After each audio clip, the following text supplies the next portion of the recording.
Hi everyone, আমি dietician প্রতিটি কর্মকার। আজকে একটা দারুণ টপিক নিয়ে চলে এলাম। ভীষণ গুরুত্বপূর্ণ বিষয়, ফ্যাটি লিভার।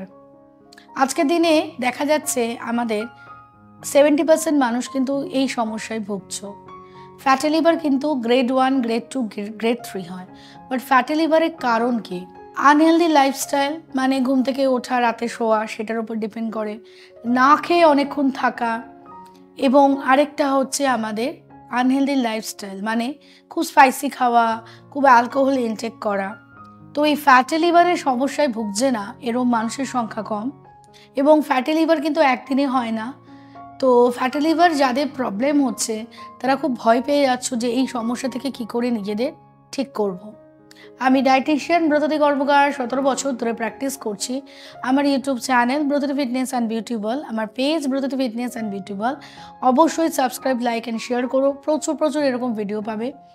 আমি কিন্তু শুধু ওয়েট লস, ওয়েট গেনের ডায়েট প্ল্যান দিই না। ডিফারেন্ট যে মেডিকেল প্রবলেম আছে like fatty liver, sugar, thyroid, সমস্ত রকমের ডায়েট প্ল্যান দিই। ফ্যাটি লিভারের পেশেন্টদের যেটা সবথেকে বড় প্রবলেম হচ্ছে, ভীষণ ইনডাইজেশন হচ্ছে, গ্যাস, অ্যাসিডিটি, কনস্টিপেশনের প্রবলেম বাড়ছে, খিদে অনেক সময় পাচ্ছে না, এবং বুঝে উঠতে পারছো না যে আমরা কি খেলে নিজেদের ভালো রাখতে পারবো। সবথেকে বড় কথা, যাদের ফ্যাটি লিভারের সমস্যা হয়েছে, এত ইনডাইজেশনের সমস্যা, তোমরা ডায়েটের মধ্যে কিছু ইনক্লুড করো আর না করো, অবশ্যই ভাতটা রেখো। ভাত কিন্তু আমাদের ডাইজেশন ক্ষমতা বাড়ায়, এবং ফ্যাটি লিভারের সমস্যা দিনকে দিন বাড়ছে। সেক্ষেত্রে নিজেদের যেটা করতে হবে, যদি খুব হেভি এক্সারসাইজ, ওয়ার্ক, জিম এগুলো করো, সেগুলো একটু ডক্টর কনসাল্ট করে নিও।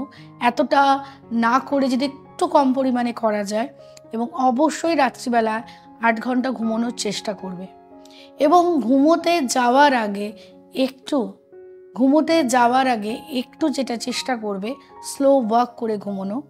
এবং ইনডাইজেশনের সমস্যা হয়ে যাচ্ছে, দিনের পর দিন মেডিসিন না খেয়ে যদি হেলদি ডায়েট প্ল্যান ফলো করো, ফ্যাটি লিভারের সমস্যা কিন্তু প্রচুর পরিমাণে কমে যায়। প্রথম কথা আসছি যে ফ্যাটি লিভার হলে আমাদের ফ্যাটি যে ফুডসগুলো, যেরকম বাটার, ঘি, মাটন, অ্যালকোহল ইনটেক বা কোল্ড ড্রিঙ্কস, এগুলো ডায়েট থেকে পুরোপুরি সরিয়ে দিতে হবে। সেকেন্ড কথা হচ্ছে, একটা টাইমিং মেনটেন করে খেতে হবে। 2-3 ঘন্টা গ্যাপে খেতে হবে। আজকে মিটিং পড়েছে, 6 ঘন্টা না খেয়ে থাকলাম, বা আজকে একটা কাজে বেরিয়ে যাচ্ছি, হেভি ব্রেকফাস্ট করে নিলাম, লাঞ্চ আফটার 5 PM করলাম। এরম হলে কিন্তু সমস্যা বাড়বে, বই কমবে না। তো তোমাদের যেটা মাথায় রাখতে হবে, যে কোনো সমস্যা হেলদি ডায়েট প্ল্যান আমাদের হেল্প করবে। এবং ফ্যাটি লিভারের সমস্যা হলে অবশ্যই চেষ্টা করবে 2-3 ঘন্টা অন্তর খেতে, প্রচুর জল খেতে, এবং একজন ডায়েটিশিয়ানের সাথে যোগাযোগ করো, যে তোমাকে হেল্প করবে কাস্টমাইজ ডায়েট প্ল্যান দেওয়ার জন্য। চাইলে আমার হেল্পও নিতে পারো। কলকাতাতে আমার 7টা ক্লিনিক আছে, এবং আমি অনলাইন কাউন্সেলিং করি, অনলাইন ভিডিও কল কাউন্সেলিং করি। আরও এরকম বিশদ জানতে অবশ্যই আমার সাথে যোগাযোগ করো। ডেফিনেটলি আমি আছি, আমি হেল্প করে দেবো। সবাই ভীষণ ভালো থাকো, সুস্থ থাকো। আর আমার page Bratati fitness and beauty world এবং আমার YouTube channel Bratati fitness and beauty ওয়ার্ল্ডকে লাইক, সাবস্ক্রাইব অ্যান্ড শেয়ার করো।